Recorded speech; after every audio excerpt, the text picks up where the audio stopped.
घटना सामने आई है। छात्रों के दो गुट आमने सामने हो गए और इसके बाद दोनों तरफ से जमकर पत्थरबाजी और मारपीट की घटना हुई है। फिलहाल देखिए इस वक्त हमारी मौजूदगी बीएचयू के उसी जगह पर है जहां पर इस घटना को अंजाम दिया गया। सामने आप ये देखिए कि ये रुइया छात्रावास है और इसी छात्रावास के मुख्य गेट पर छात्रों के जो दो गुट थे वो आपस में भिड़ गए, जिसके बाद यहाँ पर जो हंगामा है वो देखने को मिला। फिलहाल आपको बता दें कि देखिए अंदर की तस्वीरें, जो छात्र हैं वो इस वक्त कैंपस हॉस्टल के अंदर अभी भी इकट्ठा है। तो दूसरी तरफ अगर हम आपको तस्वीरें दिखाने की कोशिश करेंगे तो इस घटना के बाद से जो सुरक्षा व्यवस्था है कैंपस की वो बढ़ा दी गई है। पीएससी के साथ साथ जो लोकल पुलिस है, साथ ही जो बीएचयू का सुरक्षा तंत्र है यानी प्रोक्टोरियल बोर्ड के जो जवान हैं उनकी तैनाती इस वक्त यहाँ पर कर दी गई है। ड्रोन के जरिए चप्पे चप्पे पर निगरानी रखी जा रही है। साथ ही साथ यहाँ पर जो खुफिया तंत्र है उसको भी अलर्ट कर दिया गया है, क्योंकि कैंपस में आज एक बड़ा मार्च निकाला गया था यूजीसी बिल को लेकर और उसी दरमियान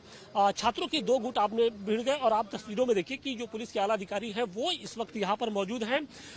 डीसीपी गौरव बंसवाल जी हैं, हम उनसे बात करने की कोशिश करेंगे कि सर किस तरीके की घटना हुई है यहाँ पर। देखिए, अभी ये छात्रों के बीच में आपसी विवाद हुआ है, तो ये रुइया हॉस्टल और बिरला हॉस्टल के लड़कों के आपस में झगड़ा हुआ है। उसी को लेकर थोड़ा तनावपूर्ण माहौल था, आपस में कोई वाद विवाद हो गया था किसी बात को लेकर के। और इसमें जो शिकायत प्राप्त हो रही है कि कुछ यहाँ पे बदमाश टाइप के लड़के हैं जो यहाँ पे रह रहे हैं, कुछ निष्कासित छात्र हैं, उनकी ओर से ये इस घटना को अंजाम दिया गया। ऐसी शिकायत प्राप्त हो रही है। जिसको चोट लगी है लड़का वो बता रहा है कि यहाँ पे कुछ ऐसे लोग हैं जो बाहर के हैं और वो यहाँ रह रहे हैं, तो उन्हीं को लेकर के अब यहाँ पे दबिश दी जाएगी। किस तरीके से सुरक्षा व्यवस्था को पुख्ता किया गया है? पीएसी, आरएएफ और यहाँ पे तमाम फोर्स यहाँ पे आ गई है और आला अधिकारी सभी मौजूद हैं। आगे जो भी है विधिक कार्रवाई यहाँ पे की जाएगी। शुक्रिया बातचीत के लिए। तो ये थे डीसीपी गौरव बंसवाल, जिन्होंने बताया कि किस तरीके से अब उन छात्रों को चिन्हित किया जा रहा है जिन्होंने इस घटना को अंजाम दिया गया है। इन छात्रों की धरपकड़ के लिए बाकायदे अब दबिश दी जाएगी। तो हालांकि अच्छी बात यह है कि कैंपस का जो माहौल है वो बिल्कुल शांतिपूर्ण है और यही कारण भी है कि अब सुरक्षा व्यवस्था को और पुख्ता कर दिया गया है। बीएचयू में रुइया हॉस्टल के छात्र पर जिस तरीके से हमला हुआ है उसके बाद से कैंपस का जो माहौल है वो बिल्कुल गर्म है।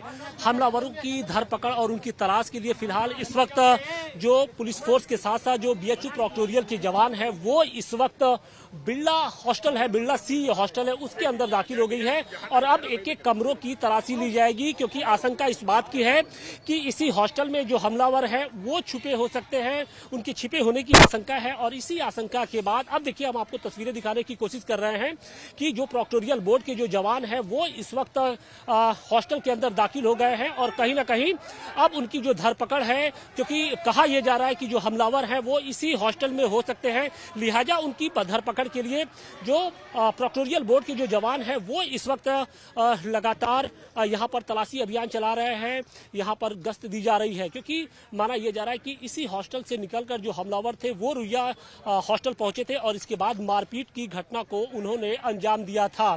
तो निश्चित तौर पे जो कार्रवाई का दायरा है वो लगातार बढ़ता जा रहा है। हॉस्टल में रहने वाले जो छात्र हैं उनसे देखिए आप इस वक्त कड़ाई से पूछताछ की जा रही है, उनकी तलाशी ली जा रही है, क्योंकि आशंका इसी बात की है कि। और दूसरी तरफ अगर हम आपको दिखाने की कोशिश करें तो आप ये तस्वीरों में देखिए कि जो हॉस्टल का जो बालकनी है वहां पर छात्र हैं, बालकनी से इस पूरी घटना को देख रहे हैं। तो निश्चित तौर पे कार्रवाई का दायरा लगातार बढ़ता जा रहा है, क्योंकि आरोप इस बात को लेकर लगते रहे हैं कि आमतौर पे जो इस तरीके की घटनाएं होती हैं उसमें कहीं ना कहीं इन कुछ कथित छात्रावासों का ही नाम सामने आता है, हॉस्टल का ही नाम सामने आता है।